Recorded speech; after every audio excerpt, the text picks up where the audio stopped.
Hi guys, welcome back to the Knitting Expat Podcast. My name is Mina, and we have a little Derek here who wants to come up and say hello. Oh, come here, buddy. Say hello. Oh, buddy. Don't be so grumpy. Hello. No. Okay. So I'm here today for the Spin and Make Along vlog part 2, and today I want to show you how I prep my fibre for spinning. So I'm here today to talk about the my process prepping my fibre for spinning. And so the first sort of spin that I'm vlogging for this SMAL is going to be the spin to go with this skein for a sweater.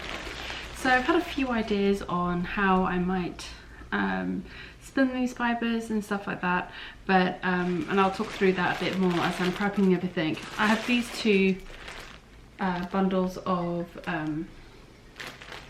like roving nests, I guess, and then I have these two braids of roving as well. All of them are different fibre bases, so it will be interesting to see how this turns out. And then I also, in terms of prep, there goes Derek, he jumped down.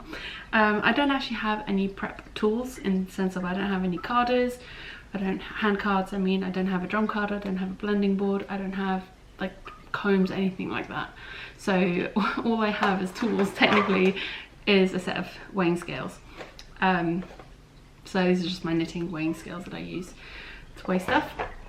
So I'll be using that to sort of like divide up my fibre, and then I just have a couple of baskets and things that I might put my fibres in to kind of divvy things up. And I always hang on to these little plastic bag thingies that come with yarn or fibre in them, so I can reuse them for situations like this when I need to divide stuff up and have places to put things so they don't get mixed up. So yeah, I'm just going to, I guess I'll quickly run through what I'm using, the fibres and the contents and stuff. So I have two braids of roving from the Shepherd's Hut, which is a UK based fibre producer, dyer. And I have one braid which is 100% Corriedale in colour Deep, and one which is a BFL Silk 7030 in colourway Rainforest. And then the next two were from my fibre share partner. So she prepped and dyed these fibres herself. She doesn't have an online shop yet, but I have been sort of asking her if she's planning on opening one up. So this one is a Shetland BFL mixed with a little bit of alpaca roving, and this one is a Portland fleece lightly blended with alpaca roving as well. Okay, so first thing I'm going to do is rearrange the camera, and then I'm going to open these all up and see what we have.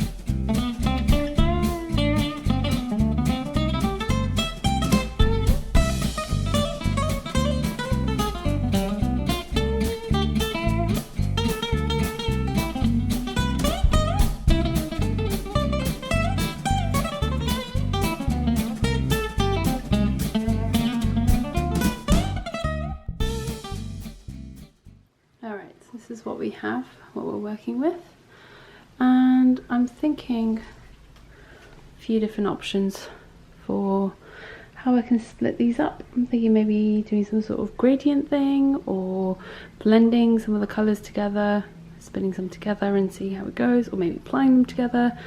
The skein I'm starting with is already pretty barber poled, so that could be an idea. So yeah, we'll see how things go.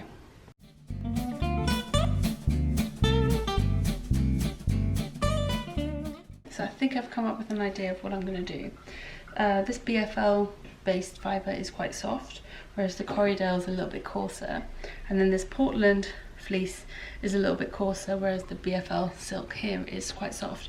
So I'm thinking I'm going to do mostly, and because this is a lot of green blues and this is mainly a green blue, these two will mix together quite nicely, and then this BFL will mix quite nicely with this Corriedale. So I'm thinking is going to do doing 100 grams skein of 50% of this Corriedale, 50% of this BFL mix, and then do another 100 grams skein with 50% this BFL silk and 50% this Portland mix.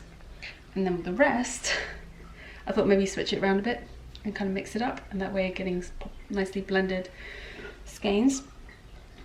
And I'm thinking at the moment of doing 1 ply of each braid or of each fibre, and then plying them together to get a more barber poly effect, so it works well with this first skein. Or the other option I have is to do a combo drafting method where I draft the fibres together. And because these have been prepped differently than these, I'm not sure how well that would go. So at the moment I think I'll go with the 1 ply of each option, but we're just going to weigh things out and see how it goes.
I'm going to split the rest of the braids and fibres in half again, and then mix and match them that way.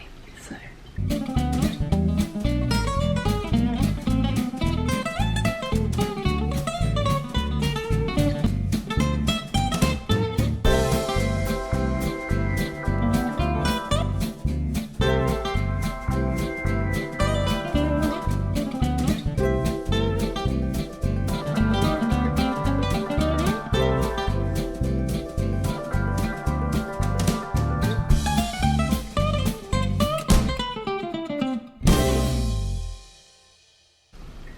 Okay, so we're going to have 150 gram-ish skein of this, 1 of these. So this is the Rainforest and the BFL. This is the Corriedale and the Portland, and then it's the Portland and the BFL, and then it's the Corriedale and BFL silk. So this one, which is BFL and BFL. And then these two. These will be little 50 gram skeins. I think that kind of mixes up the colours quite nicely. There'll be some lighter skeins, some darker skeins, and these will probably all be striped in together, and how I end up mixing and matching them, we'll see how that goes. So yeah, I've got one basket here. This is going to be 100 gram skein, and this will be another 100 gram skein. I think that's how I'm going to do it. I think it'll be quite fun to see them all spun up in the different ways, different fibres mixed together. Should be quite interesting, I hope. Anyway, I hope this has been somewhat useful, and if not entertaining. Both the cats turned up for this, which was surprising because they don't normally turn up for my little videos anymore, especially Derek. So I'm just going to pop some of these away so I don't get them all muddled up. Alright, so that's how I decided to prep this sweater spin. Figured out how I'm going to mix my colours. Alright, so stay tuned. Next part will be me starting to actually spin some of this stuff. So yeah, that should be exciting. The big challenge is going to be trying to get something of a similar weight that will knit up at a similar gauge as this spin was. I believe, and I did take notes so I need to double check, but I believe this was mostly a worsted style spin, even though it was prepped as Rolex, so the prep isn't the same at all, but they are, you know, everything I'm spinning from is roving, so at least they're all the same prep together, and it's also a woolen prep, so it should work fine. And I need to just double check my notes that I did this short forward draw. If I remember correctly, it was probably a mix of short forward draw and a bit of long draw in there as well. So yeah, really happy about this and excited to get started on this spin. I had been putting off starting this until I had a chance to sit down and record this little video for you guys. So I hope you find this useful, and I'll be back soon with spinning. Come here, buddy. Hey, camera's not that interesting.